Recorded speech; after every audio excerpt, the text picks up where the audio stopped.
Welcome back to the Transform Talent podcast, brought to you by Talent Solutions. I'm your host, Georgina Huntley. The pandemic, remote working, AI, it's fair to say that the traditional 9-to-5 job has been given a little bit of a shake-up over the last 5 years.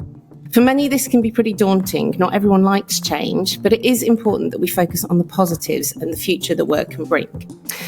In this episode, I'm really excited to be joined by Olga Martens, Director of Future Ready Work Experience at HP. Olga is leading the way at HP on how companies can better help their employees prepare for change and also recognise what new technologies and ways of working could mean for the future of work. Olga, welcome to the show. Thank you, Georgina.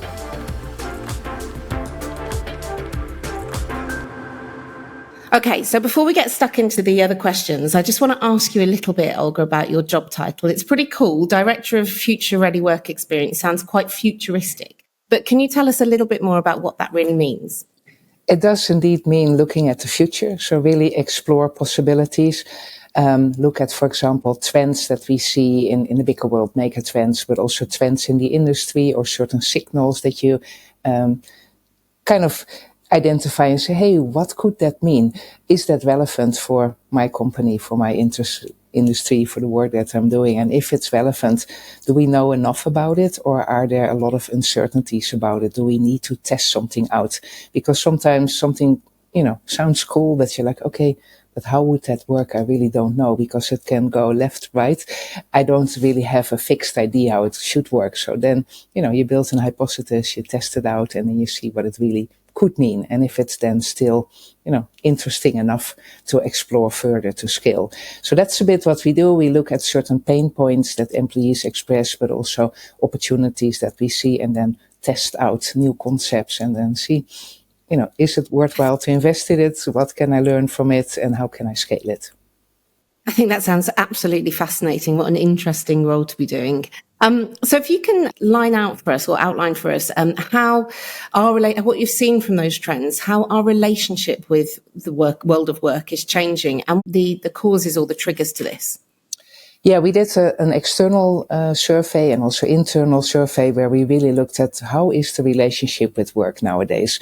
After the pandemic, I think a lot of people kind of revisited their life, their work, and say, okay, what do I want? Life is pretty short. What do I really want? And that also is the case with work. So we really said, okay, what is important for you? And we saw that expectations have changed massively of life, of work. So people want different things. People want more. People want more flexibility, more trust, more connection, more meaning, a lot of things that they want to have more of.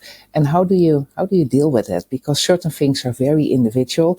It really applies only to you. But certain things you see that people have in common. And how do you deal with that? How can you make then work life better for huge groups of people that have certain things in common? So that is what we focused on, to say, okay, how healthy is our relationship with work? And if it's not, what are some of the drivers that we can address and do something about? And it's really interesting you say post-pandemic, because we've certainly seen the same in our organisation. We were starting to seeing shoots of this change to the emotional connection to work and the need for the wellness in the workplace piece. But it almost sort of skyrocketed and fast-tracked it through the pandemic, when we naturally went to that human side of ourselves and put our arms around each other, everyone in the workplace, and we all got through it together. And then that becomes, and I hate to repeat the phrase, but that then becomes the new normal from the expectations of people. And we find ourselves having an obligation and a duty to be able to provide that for people. But it really connects to a much more fruitful and productive workplace as well. So there's some real beneficial connections that come out of it. Yeah, and it's interesting because it was not only where people worked, right? A lot of people think future of work is equal as a hybrid work environment. But I think the where really was important, right? A lot of people shifted from full-time in the office to full-time at home, and then going back partly to the office, partly at home, having, hybrid opportunities and hybrid challenges. But I think there's much more going on. It's also, when do you work, right? Some people are much better in the morning or in the afternoon. Also, what kind of work do you do with generative AI and other tools? Certain tasks can be automated. So do you have a choice in the type of work you do, or with whom you work? Even if you don't have an opportunity to automate some tasks, you might have some favorite colleagues to work with. So I think there's so many different aspects of work where you can, where you have seen changes, but especially on the highest level, I call it kind of the meaning of work. I think a lot of people really said, hey, life is pretty short. So if I spend a lot of time at work, it better is something that sets my soul on fire, or at least give meaning, and not something that just only pays the check. And that's what we saw in some of those reports as well, that about 83% of people say, hey, I rather have a little bit less money, but if I love what I'm doing, I'm so much more motivating, and it's good for my well-being. It's good for the relationships at home even, because if I have stress because I don't feel my work is meaning anything, then, it's not good for me and the people around me.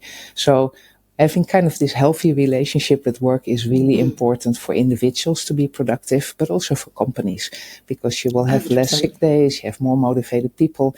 So it's pretty good to have that conversation and be intentional about it. No, absolutely. And you mentioned there about sort of some of the research and the reports released at HP. Can you share with the audience a little bit of a brief summary of the Work Relationship Index, so the things that you've discovered through that? Of course. We interviewed over 15,000 people across the world, really, from Mexico to Denmark to Japan, etc. Different companies, different industries, different type of jobs. We wanted to have decision makers, but also people just starting in the workforce, and really say, how is your relationship in work, and what is really important to you? And we discovered we had about 50 different themes, that 6 drivers really popped up that were really important. So as I said, people wanted to have fulfillment, meaning of work. They wanted to have leaders that really they can empathize with. They wanted to have people centricity, so focus on well-being, kind of human-centered decisions instead of purely numbers and dollars, and then focus on skills, tools, and workspace. So making sure that they could be relevant now, but also in the future, have tools that really help their personal productivity, and a workspace that helps them to be healthy and creative. And how have some of those insights that you've taken from that, and that was across the different sort of industry sectors, many different countries, as you've mentioned, how has that now changed the way it is to work at HP? Yeah, there are different elements to it.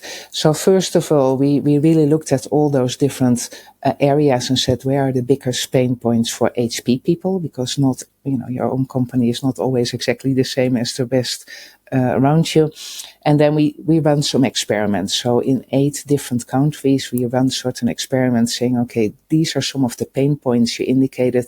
These are some of the things that you really loved. And we did experiments where we really had open hypotheses. We didn't have a set success factor, but really said, okay, we're going to test those out and see what happens. We will iterate during the way, so we don't wait till the end, but really look, this is some feedback, can we act on it? And then at the end, we will discuss what we can really scale across different countries, different organizations. And that was for us a very new way of working, because we were used to pilots where you already know a bit what you want, and then you kind of roll it out in phases. But this was really open. We really didn't know what some of the outcomes would be. And it was also cross-functional. So we had people from the people organization, from services, from buildings, from legal, everybody together. And for us, that was also new to do it on a scale like this, because you all, speak your own language in your own team. You have your own priorities, and then coming together. It was super interesting, but it was also super hard at times, where you're really like, okay, I really don't understand you. What do you want to do? But you needed to work together to come to solutions that would work for the whole, for all the people in the company. And that was good. It was really good to have that opportunity and learn more about different places, but also to come to very creative solutions that you would not have come to when you were working in a silo. I can imagine. And this shift actually from, as you mentioned, piloting, we've piloted things for a long time, and you go into it kind of knowing what the outcome is going to be and having done all of the work. But this shift from piloting to experimenting and testing and really working together with different cross-division groups of people. You're right. It's really exciting. It's really interesting, but it actually gets to a much stronger, a much greater position more quickly in the outcome that we want to find. Were there any particular sort of benefits that came out of it? Or if you can give an example of a key one of these experiments that you've done that's had a really positive impact at HP? Yeah, good.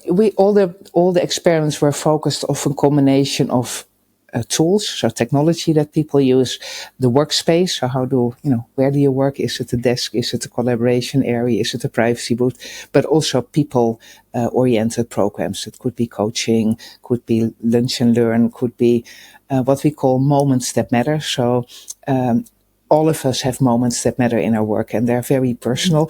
Right? For one, it's like, hey, I want to connect when I have something to celebrate, or when I have, want to learn something, I prefer to do it together, or I want to have a milestone or a kickoff, so it's very personal. But if you never discuss it, if you don't, take it for granted that your moment that matter is exactly the same as your moment that matter, you kind of miss opportunity. So I think that was one of the biggest insights when we had very intentional conversation with people, like, when can you do your best work? What does it take for you to do your best work? And what does it mean for your team? And those kind of discussions really gave very good insights that people that work together for a long time never realized, like, hey, this is really important to you, or this is what you need. And you saw different ways of working coming together in teams because the conversations were very intentional. So moments that matter, that was really a breakthrough. And it came out real and clear that human connection is actually the biggest motivator for people. People love it when you invest in their workspace, in technology. It really helps. It makes people productive, creative. And once they are there, they really appreciate it. But it was the human connection. And that might be, again, after pandemic, something that we really need, having been lonely for a while. People really want connection with other people. And that emotional connection is really important, and it probably will be for the future, especially when we talk about AI tools and many automation. Then people more and more need that human connection, need to feel they're close to other people, that they can build upon each other's strengths, and that you work on it together, something that is meaningful, but doing it together. And I don't think we realized how big that impact of emotional connection was before we started with the experiments. It's not rocket science, right? Of course, you can think about it when you see the data, and especially when you have the interviews, you hear the comments from people, how important it is to have that kind of, deep connection with other people and feeling that you're working on something that is meaningful together. And that is the reason, why people are really motivated. Then I think you cannot underestimate the value of that.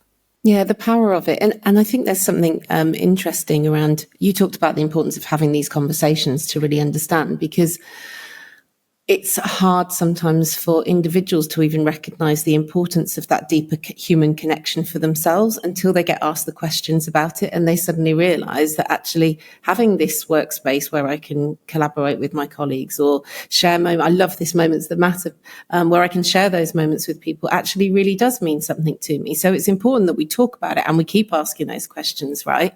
So that people can connect to what their purpose is, or what the connection to meaningful work is. Yeah, and how you can do it together, because I think with the pandemic also came a lot of flexibility, right? Can people work 1, 2, 3, 4 days at home? And people love that flexibility, but at the same time, they miss out a bit of the connection. And if you all follow your own preferred day of the week that you're in the office, then you never see people, right? So being a bit more intentional, like, hey, one day might be my favorite day, but if you all come on Wednesday, we have much more people together. We can have lunch together. So making it more intentional and discussing it, and not kind of a mandating, like, you should be there. No, but really, what do we need to be successful? What do we need to work well together? What do we need to do our best work? Having those conversations really brought up so many good points. Also, for example, from introverts versus extroverts. What do they need to do their best work? The power of asynchronous tools, so that you can prepare certain things in your own, preferred time of the day, but then you go through meetings a lot faster, and you can have that cup of coffee, because that's also a moment that matter, right? It's not all about the big things. It can be the little things that really, make or break your day and give you a little bit extra energy. And we introduced it with a bit of fun. So we had some fun videos where we talked about moments that matter and showed some, more hilarious things that could happen when you're together. And people responded very, very much to it. And we had the same externally, where you have a little video out on YouTube about the relationship at work. And it's kind of a love letter from work to you. Like, hey, hello, it's me. Do you recognize me? Do you remember how we got started? And we were so in love and we had so great plans for the future. We haven't talked in a while. And, it's more getting that human interaction again, like, yeah, I used to be so excited. What happened, right? And I wanted excitement back. What do I need to get that excitement back? And I think it's important to have a bit of, fun as well. Gotta have a bit of fun with it. And then get the conversation going, but also keep the conversation. It's not a one-time moment. No, you need to keep on talking like you do in a normal relationship as well. Yeah, I love that way of looking at it. I really do. It's and the YouTube piece is lovely. So definitely go and take a look at that.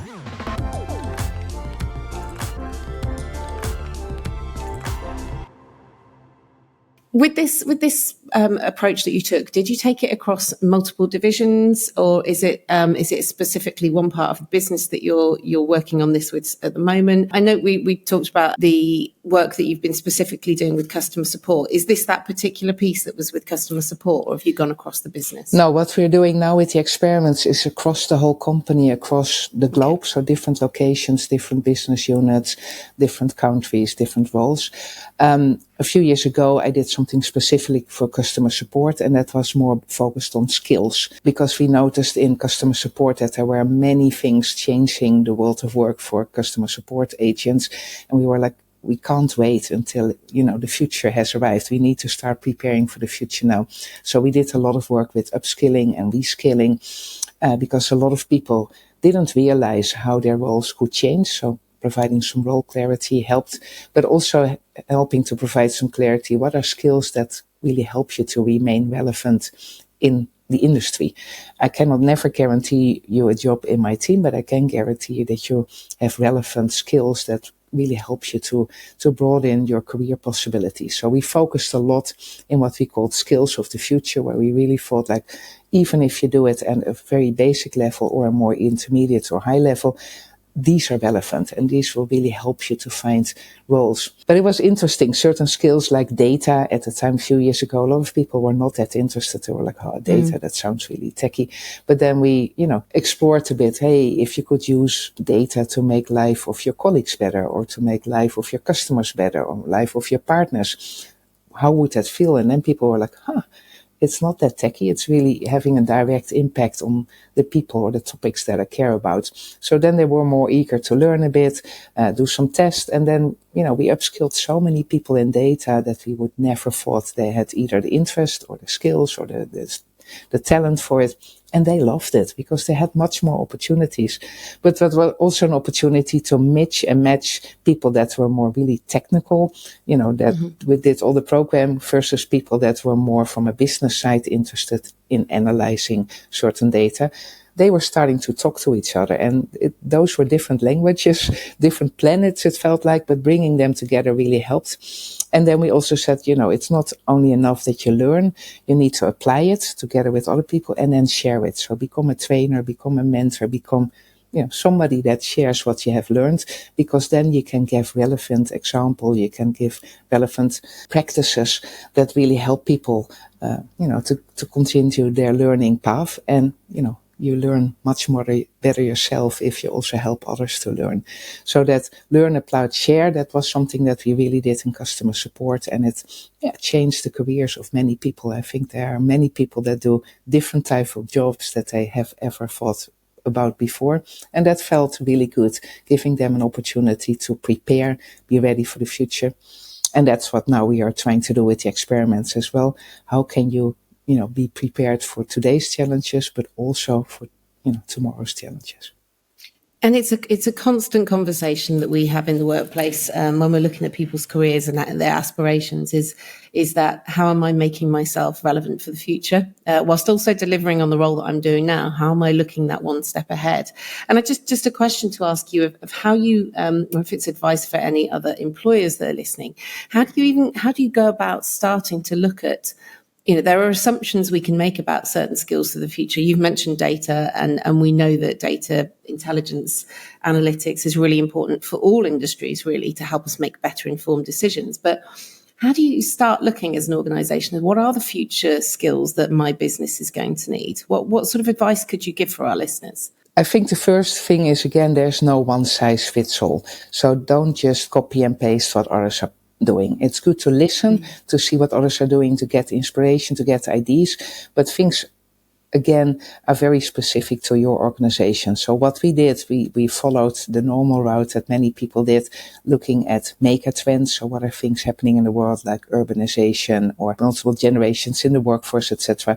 We looked at very specific trends for our industry at the time already. Big data, AI, security were topics that were rising, and new technology as virtual reality became more important. So we checked it out. But then we really looked at our customers, like what do our customers need? Because at the end, your company is there, for your customers. So are there any changes in expectations from our customers that we need to be aware of? And then we looked at strategies like, okay, if the industry is changing, technology is changing, customer expectations are changing, what kind of strategies do we have to get to our endpoint? And that is very personal. So that's why I say don't copy, because your strategies are yours, to grow, to win, to develop, etc. And then we looked, what do we already have? So what kind of skills do we already have in our workforce? And sometimes you have very unexpected skills that people have developed in voluntary work, or raising a big family. You need to have quite some skills in conflict management, etc. So sometimes we restrict ourselves to what we have seen with formal education or formal certification. But look at all the skills and experience that people have built up. Then look what you need. And if there's a gap, there's different ways to close the gap. If it's very, very specific, maybe it's better to hire people with a specific skill, because upskilling people might be too lengthy or too expensive.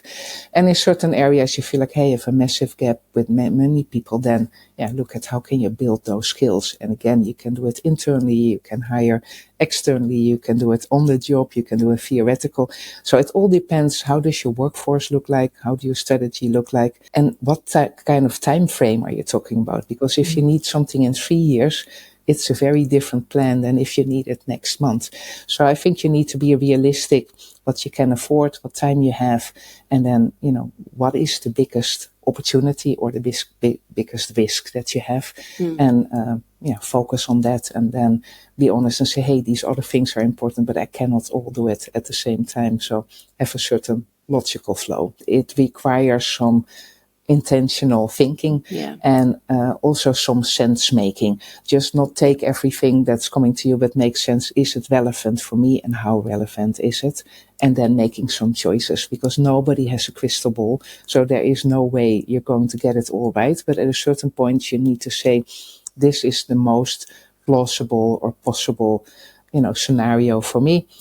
I'm going after that. And then I need to revisit at a certain point, but try it and involve your people, because I think almost everybody in the planet is invested in the future, right? Because we all hope to be in that future. So we all like to shape the future, and especially a lot of young people, they have creative ideas. So don't try to do it with a little think tank that is, not connected to the rest of the company, but try to, involve many people, do design thinking sessions, ask for input, and then really see if there's people that love something or hate something that can come together and come with a common solution.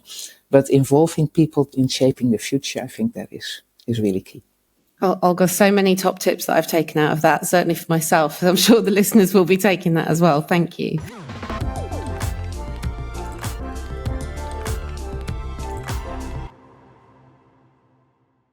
We talked a little bit about this sort of the balance between, you mentioned with hybrid working, of being more intentional around having it, picking days that we're all in together rather than the day that's just best for me, to help drive this human connection. So how do we as employers help to create that balance between structure and flexibility in this sort of the new setting, where we're not being seen as being mandating things?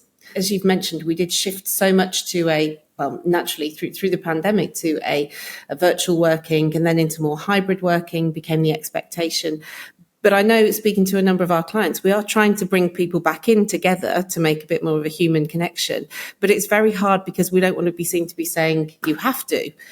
So any advice there on how we can help this balance between structure and flexibility? Yeah, I think flexibility is here to stay. I think hybrid is here to stay. So I don't think personally that mandating is a good idea, especially since we're dealing with adults. We're not, it's not children where you need to be still explaining how certain things work. It's adults, often adults that work more hours than they need to because they're committed, they're engaged, they're interested. So do you really want to mandate and treat them like children? I don't think that's the solution. I think you need to be realistic. I don't think we will ever go back to pre-pandemic in office days, right? I think many companies, etc., it's a lot lower than before. But then if you can be selective that people come together on those moments that matter, I think that's the most important thing. So don't say you need to be in the office Tuesday, Wednesday, Thursday, but explain why it is important to come together, and whether that's in an office or at an offsite or at a partner, etc. But that human connection is the most important one. But if you don't explain why it is important and what you want to achieve, and you don't have those conversations in the team, how we can all do our best work, then it feels just a business decision. But it's not. It's a human connection area, and we all have an interest to making that better. So having the conversations, giving good examples, but treating people as adults, I think that is the most important. Will we ever get it 100% right? I don't think so. Mm-hmm. I think there always will be some challenges, but there's also a lot of opportunities if we get it right. If we have that balance between trust and flexibility and business outcomes we want to drive, I think we all have a vested interest. So again, keep the conversation going, because it might change over time, like better technologies or different ways of working will keep on shifting. So what you decide now will not be the standard for what you do tomorrow. Yeah, I think a couple of the things you said in there that really stand out for me is this building of trust, and treating people like individuals and like adults, and making sure that the narrative, we're telling the story in the right way. We're explaining, and we're not doing to people, but we're, bringing people along with us to understand the reasoning why. It's really, really important. Along with this sort of support on the balance between structure and flexibility, do you think that the new way of working and the future change that we're seeing is impacting the way individuals approach goals and potentially KPIs as well? Yeah, I think overall there were already quite some changes to KPIs. I think a lot of companies moved more to agile ways of working. So maybe not the full agile project methodology, but at least different types of working. They are used to OKR, so having kind of objectives and key results. And that's already a bit different than KPIs, because it's more focused on outcomes versus output. So an example is a call center agent can take 20 calls in an hour. Output, you can measure that and make it red, green or yellow, whatever your standard is. But the outcome that you want is that somebody has a good solution. And that can take maybe 3 calls or one call with, a longer duration. So I think that's the difference if you look at output and outcomes. And I think that was already, starting with more agile ways of working and different ways how to look at work. But I think if you work more in agile teams and people flow to certain projects, they're not only doing their day-to-day job, but they do certain passion projects on the side or stretch assignments. You already have different personal objectives as well, because you want to have your normal team results, outcomes going well, but you also have some personal things that you want to go well. So I think people already starting to have multiple types of goals. But if you work in an agile team, you really want to have goals for the team and not so much for individual, because you want to have team outcomes. So I think in the future, probably there is a combination of what do we achieve as an organization and have people cascading goals towards that, but also what do we want to have as a team, and what do we have as an individual. So there probably will be different levels of outcomes that we want to measure, and there might be some very personal ones as well, because I think focusing on skill development, career is really important for people, as well as things like diversity and sustainability. So I think people will have their personal goals that they want to achieve, whether it's meaning of work or development, and then the team and the organizational one. So I think it becomes in a way more complex. In the other way, it kind of reflects that we as a person want to have personalized choices. We want to have different options. We want to contribute in different ways. And if you can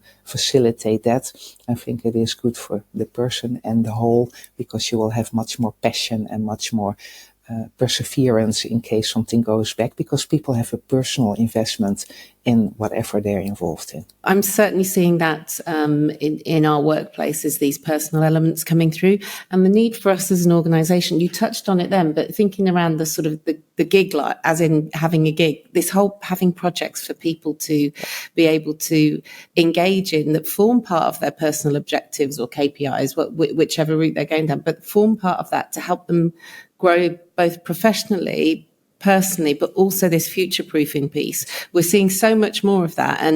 And actually, it was, when it first started coming through, it was hard to adjust to, but we're now recognizing the benefit of that as an organization, not just from the employee engagement perspective, but also that skills development for future opportunities. So yeah, I definitely echo some of what you're saying and what we're seeing, certainly in that individual commitment through their KPIs as well. So we've talked about the future a lot, and if we're talking about the future, we know that AI is going to come into that in conversation at some point. So how do you see AI playing a role in future work? Now, I know that will be different across different industries and different roles, but do you see it playing a significant part? Oh, yes.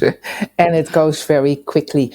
I think there's probably different levels. I think there's something with generative AI that can take over little tasks, and that is, your personal productivity, like taking notes of a Zoom meet or from a meeting, or action plans, little things that can help you with a few percent here, a few percent there. That really adds up. That can give you, hopefully, better well-being, better balance, etc. But it's not really a breakthrough. It really helps, to take some tasks out that are maybe annoying or time consuming. I think a next level is if there are certain manual repetitive tasks that could be automated, then you have more capacity to invest, maybe in skill building or maybe in doing things that you have never done before, or focusing on areas where you didn't have enough capacity. So if you really can take out repetitive manual tasks on a larger scale, then as an organization, you have capacity and you have choices. And I think that will be much more powerful. But of course, there's much more options. AI can reduce errors, or it can reduce variance. So it's not only about taking work out or automating it, but it can also change the type of value that you deliver, the type of outcomes that you deliver. So it will be really interesting to see what is possible. I don't think we even can imagine what is possible. But yeah, of course, there's many things to consider. How will it impact the relation between man and machine? How do you work together? What about ethics? What about diversity? What about well-being? But also, how do you evaluate people? Am I going to evaluate Georgina very well because she can work with AI and bots? Or am I going to evaluate Georgina very well because she is so good with human skills that bots can do, so we have something unique? Or am I going to, evaluate Georgina well because she can learn really quickly and unlearn? So is it that learning agility that you can quickly jump from one to the other? Is it the human skills? Or is it the fact that you can play with, emerging technologies and be comfortable?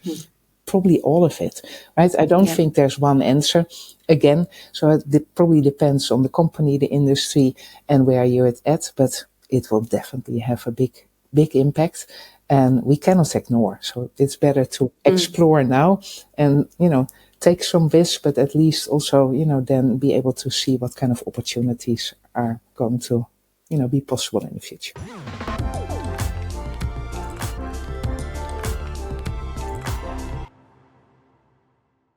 Thank you so much for that, Olga. Now, I have a fun, quick final question for you, if that's okay, to finish off on a bit of a fun note. So I want to ask you, what futuristic or sci-fi invention do you most want to be real or to become real? Well, I don't know, this is really an age thing. This is very informative. But there was, a a movie called Back to the Future in 1985, and that was really seen as a sci-fi. Oh, you go back to the past and then you go back to the future. I would like it to be the other round. Like, can we already go to the future and then really create a future that is positive, where there's lots of potential, because there's lots of negative things happening in the world, right? So, but if you only focus on the negative, you never can dream what could be possible. So what I would like is that people can really go into the future, and even if it's in your mind, and think about something positive that would change the world for the better. And if you have that mindset, then work back what is needed. They call it future back thinking. So understand what could be possible, check out uncertainty, because there's things that we don't know, and then develop options to get there. And I always feel that if there are options and you have a say in how to explore those options, that feels positive instead of something that is done to me. So I hope that everybody will become a little bit of a futurist, look at options that are possible for them, and then work towards that positive future in whatever way they can or want to.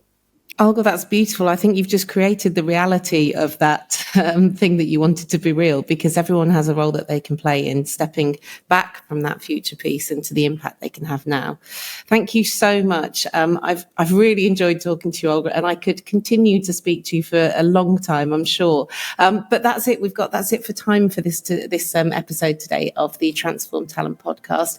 I really appreciate all of the positive input and nuggets, golden nuggets. I'm certainly taking things away from our conversation, Olga, and great work that you have been doing, fascinating work you've been doing at HP to prepare workers for the future. To learn more about the topics we've discussed in this episode, you as our listeners can check out the resources in the show notes. So thank you to all of our listeners for tuning in again, and please make sure that you're subscribed to our podcast on your preferred platform so you don't miss an episode. See you next time.